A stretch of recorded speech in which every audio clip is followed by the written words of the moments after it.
I have a personal take on this because I read it in a book. What a douche. We'll call it a win for the toe.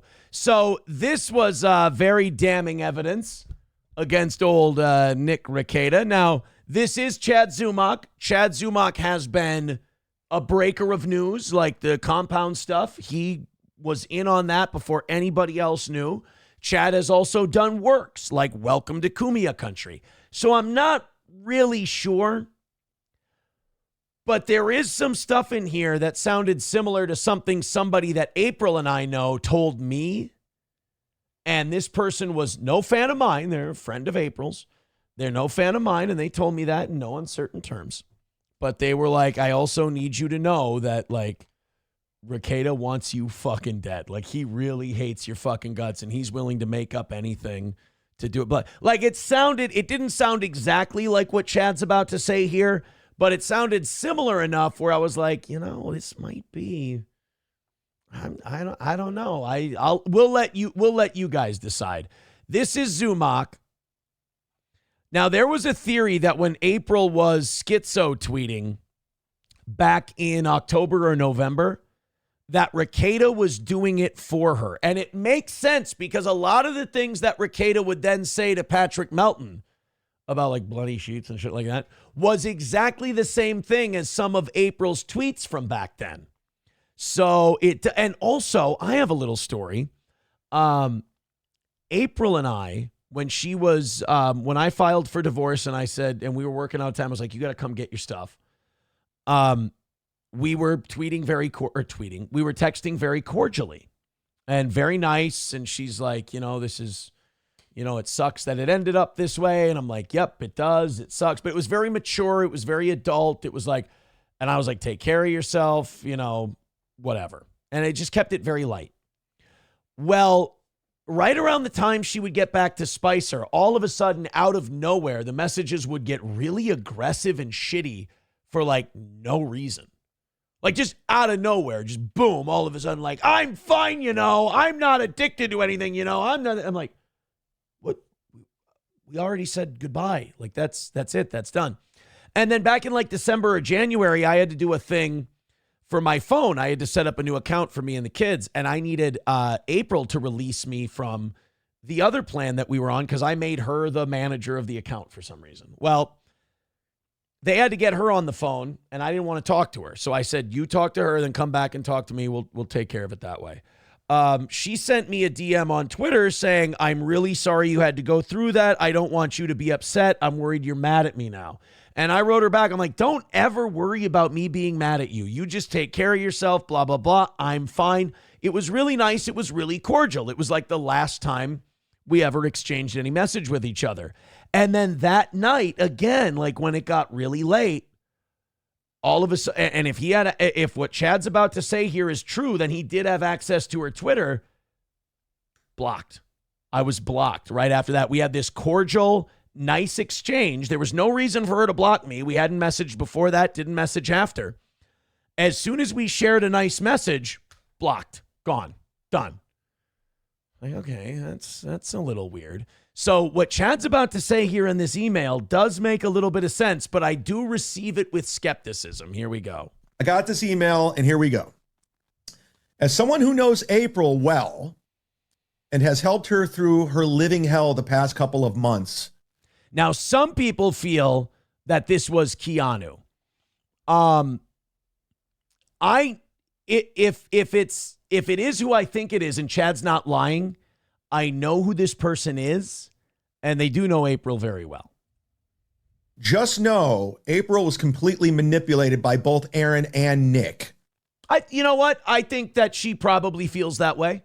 I think she probably feels that I manipulated her. I know when I would talk to her about drugs, she would be like, why are you trying to make me feel guilty for having fun? And I feel like you're being passive aggressive and you're being fucking shitty. I will 100% own that. I didn't know how to talk to her about it, and I was very aggressive about it sometimes. I would definitely say that she probably felt like I was trying to manipulate her. And like, in a way I was. Like, I didn't want her to be doing coke. I didn't want her to be doing that shit. I did watch her become a completely different person and not someone I liked. And Yeah, so that was, I mean, is that selfish on my part? To an extent, sure. So for the sake of conversation, manipulating, yeah, I bet you she felt manipulated, 100%. I'll own that. I've sent you stories before, so you're aware of what she dealt with Aaron and Nick. Nick was 100% the one that put April up to sending these text messages about Aaron eating cum. Oh, just like Aaron said.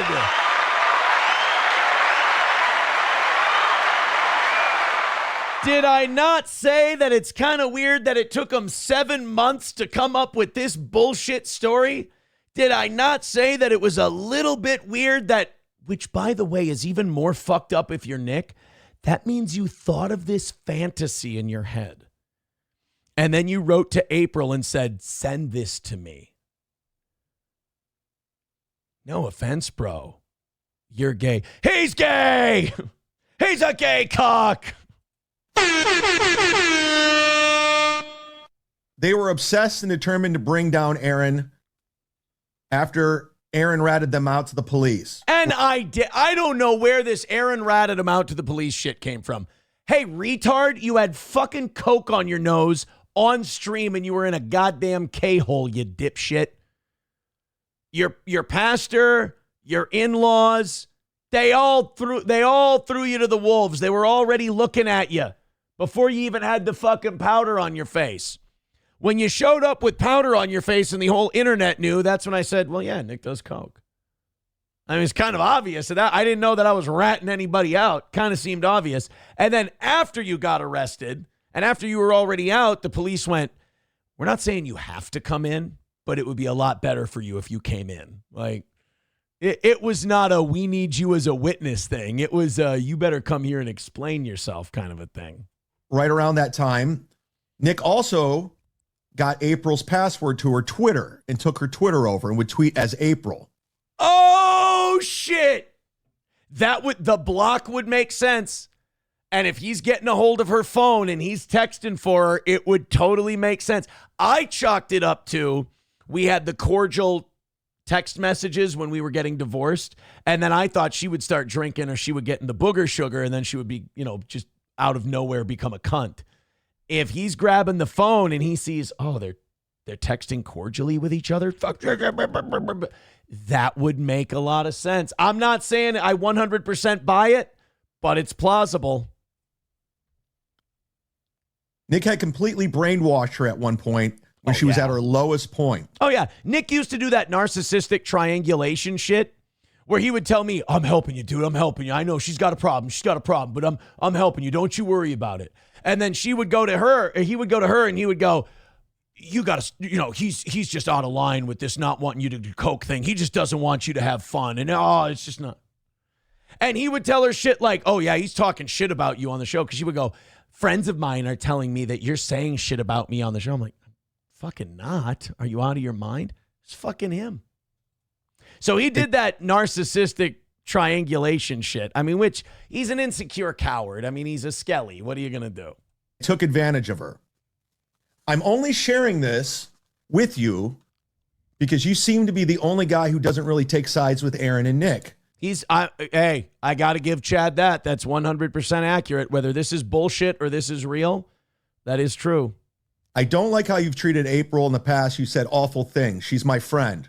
But I understand she wasn't nice to you at the time, but I assure you she's a great person. See, this doesn't sound like he's making this up. This does seem like he's reading an email. So in order for this to be fake, he'd have to be a psycho who wrote this to himself, which again, I'm not ruling out. Without giving up who I am, just know April is in a better place. And as much as Aaron was awful to her, I apologize. I'll say that. Yeah, I was awful to her, I would say, in the last few months. I was mean. Like, I wanted things a certain way. And that thing was no drugs, which you can say, well, Aaron, that's a good thing. Yeah, but still, I was a dick about it. Like, I was frustrated and I was angry and I was mean about it. We had fucking shouting matches over it. So, I mean, just because what I wanted, most people would see as a healthy, reasonable thing, doesn't mean I went about it like a gentleman. I was a fucking dick about it. Nick was way worse in the end. I think it's gross that Nick was being celebrated at that event in Vegas. That's the only reason I'm sharing this with you. No offense. It was a bunch of fat incel queers. I mean, it's not a crowd you want to be celebrated by. Nick should not be celebrated. Nick should be in prison. Oh! I mean, that's not exactly a hot Now, take. I checked this out. It checks out. This is 100% real. It's 100% credible. And I know people are going to say it's not, but it is. And I'm sharing it with you because this person said I could. But that's exactly what happened. That's what was going on. Nick, I got to say, I told her so. I've been telling you this whole time, and you can still be in denial if you want to. The evidence keeps stacking up, and I must say, another win for the toe. But, like, how psychotic do you have to be? Like, how crazy do you have to be to send messages as someone else? And then, like, I knew that he wanted me dead. I knew that he wanted to bring me down as hard as he could. And he would, anybody who would swear allegiance to him, he'd be like, this is what we have to do. You have to remember, in my discovery, his statement to police was 15 pages long. The rest of the pages were 14 and a half pages long with 4 other people combined. Nick was 15, April was 10, and the other 3 people involved were 4. 4 pages. I mean, so you kind of see, you know, who was the driving force between. Again, I totally did what I did, 1,000%, but the driving force behind it, it was revenge for the revenge porn. It was revenge. That was the motivation, not justice. I do believe the prosecutor in my case had her eyes on justice, 1,000%. That's why she dropped the felony. But the motivation to go to the police was Nick's bloody vengeance. He was going to get this man. And it's good that April talked to somebody and told them that and said, look, Nick manipulated me. Nick was way worse than Aaron was. Nick was tweeting as me and had my phone. It's good to hear it from someone who heard it from April, you know? I mean, Keanu's out there as well, and Keanu told the truth, but I feel vindicated. If that's true, I feel vindicated. Hit the like button. Doom is the best in the world in what he does, or they do. And that's not an opinion, that's just a fact of life. Yeah, Team Doom. Full life. Love you, brother. Love your clips. Hope you put some clips of mine, of me on there. Love you, brother. Bye.